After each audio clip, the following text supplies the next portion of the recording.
Acabamos de asistir á constitución da Mesa de Análise e de Estudo sobre os incendios forestais que asolaron Galiza. Temos que dar unha noticia triste, e é que o grupo parlamentario de En Marea quedou excluído desa mesa. Lamentamos que PSOE e PP tiveran isto pactado, porque pensamos que un aspecto moi amplo da sociedade non se vai a sentir representado. Dende Marea reivindicamos que a vicepresidencia nos correspondía a nós, e bueno, esperemos que esta mesa a partir de agora que empece a funcionar, pero de outra maneira, porque senón vai ser imposible conseguir eses consensos.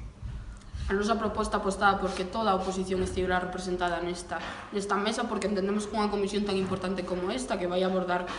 políticas para o conxunto do país, para o conxunto de políticas de ordenación do territorio, tiña que empezar con bo pé, tiña que empezar estando toda a forza da oposición representada, e por eso propuñamos que fora rotatoria, que nos repartíramos entre os tres grupos de oposición, e é totalmente intolerable que a primeira forza da oposición quedáramos excluídos.